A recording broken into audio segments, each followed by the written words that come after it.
Hello, संध्या वैभव चॅनलमध्ये तुम्हा सगळ्यांचे खूप खूप स्वागत. तर आज इथं मी भेंडीची भाजी बनवणार होते. तर ही शेतातली गावरान अशी भेंडी आणलेली आहे. स्वच्छ धुवून घेतली, त्यानंतर कट करून घेतली. फोडणीसाठी इथं हिरवी मिरची व लसूण कट करून घेतलेलं आहे मी. भेंडी बनवण्यासाठी कढई तापत ठेवली, त्यामध्ये 2 चमचा तेल घातलेले. तर ह्या भाजीला तेल वगैरे जास्त असल्यास जास्त चिकट भाजी होत नाही. तेल 2 ते 3 मिनिट छान असं गरम होऊ द्यायचं, जेणेकरून तेल गरम झाल्याच्या नंतर फोडणीही चांगली बसते.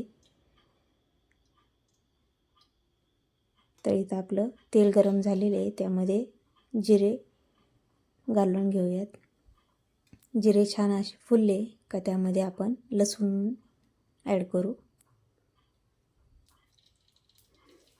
तर लसूणही इथं टाकून घेतलेलं आहे मी. लसूण मिरचीच्या अगोदर 1 ते 2 मिनिट छान असं परतून घ्यायचा. त्यानंतर मग हिरवी मिरची ॲड करून घ्यायची. तर हिरवी मिरची आणि लसूण 2 ते 3 मध्यम आचेवर छान असे परतून घ्यायचं. लसूण जरा छान असा परतून झाला का ते टेस्ट वाईज खूप छान लागतो. तुम्हालाही ही भेंडी एकदा मार्केटमध्ये भेटली तर नक्की ट्राय करून बघा. खरंच टेस्ट वाईज खूप छान होते. गावरान भेंडी आहे तर इथं 2 ते 3 मिनिट छान असं लसूण परतून झालेलं आहे.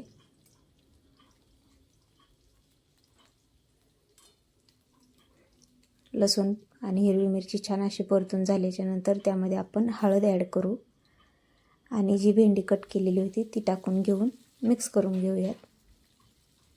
आणि 2 ते 3 मिनिट बिना मीठ टाकताच असंच परतून घ्यायची, जेणेकरून मग भेंडीची भाजी चिकट होत नाही. 2 ते 3 मिनिट परतून झाल्याच्या नंतर मग इतर ताट ठेवलेले ताट ठेवून 2 ते 3 मिनिट शिजून घ्यायची. शिजून झाल्याच्या नंतर मग मीठ टाकायचं आणि भाजलेले शेंगदाण्याचा कूट तुम्हाला हवं असेल तर टाकू शकता. मी इथं भाजलेले शेंगदाण्याचा कूट टाकत आहे.